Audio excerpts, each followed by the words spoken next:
दिल्ली में MCD tax बढ़ाने की तैयारी में है तो दूसरी तरफ व्यापारी संगठन सड़क पर उतर गया है। हमारे साथ ब्रजेश गोयल है, उनकी पूरी टीम है जो कि हाथों में तख्ती लेकर यहाँ पर पहुंचे हैं। इनका कहना है कि अगर इस तरीके से टैक्स में बढ़ोतरी हुई तो फिर जो व्यापारी हैं उनको बहुत ज़्यादा परेशानी होगी। ब्रजेश जी, ये जो टैक्स की बढ़ोतरी की बात आप कह रहे हैं, प्रॉपर्टी टैक्स और लाइसेंस में टैक्स, किस तरह की टैक्स की बढ़ोतरी की बात?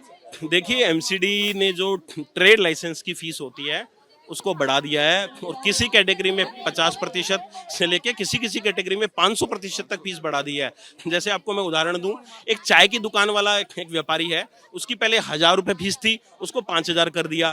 एक जो कॉफ़ी हाउस वाला था, उसकी 350 रुपये फीस थी, उसको सीधा 10,000 कर दिया। पान की दुकान वाले की फीस 71% बढ़ गई है। एक जो बैंक्वेट चलाने वाला व्यापारी है, उसकी फीस 1,000 से 25,000 कर दी है। एक जो होटल चलाने वाला व्यापारी है, उसकी 50,000 से 5 लाख कर दी है। जो छोटी छोटी चक्कियां हैं, आटे की चक्की है, मसाले की चक्की है, उनकी फीस भी 200-300% बढ़ा दी है।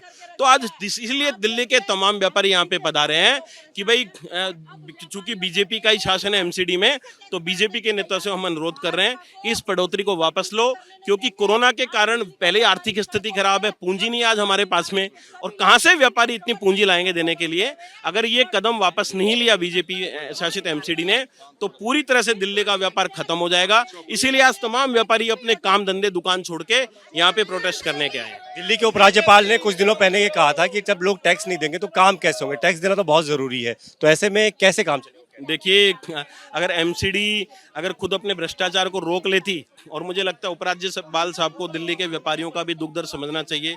सबसे ज्यादा टैक्स तो व्यापारी दे रहा है। आज तो तमाम सरकारें चलती हैं, 70-80% योगदान तो व्यापारियों का है। जीएसटी देते हैं, एक्साइज देते हैं और दूसरे तमाम तरह के टैक्स देते हैं। तो व्यापारियों को ब्लेम करना कि व्यापारी टैक्स नहीं दे रहा, इस वजह से सरकार एमसीडी नहीं चल रही है, मुझे लगता है ये गलत है। और हमारी मांग है यही कि माननीय उपराज्यपाल साहब इसमें हस्तक्षेप करें और इसको वापस लिया जाए।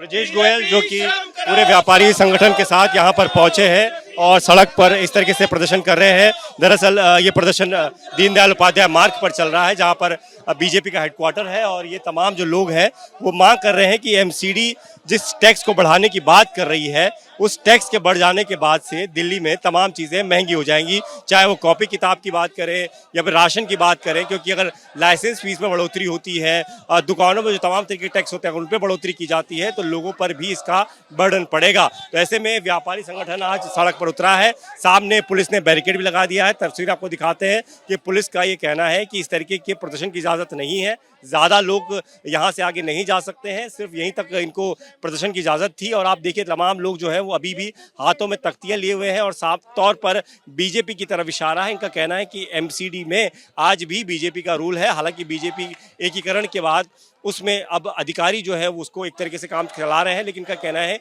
कि बीजेपी चाहे तो इसे कम कर सकती है, इस टैक्स को बढ़ाने से रोक सकती है। यही वजह है कि बीजेपी हेडक्वार्टर के बाहर ये तमाम व्यापारी जो है वो आज जमा हुए हैं, प्रदर्शन कर रहे हैं। कैमरामैन भूपेंद्र रावत के साथ दीपक सिंह रावत, एबीपी न्यूज़, दिल्ली।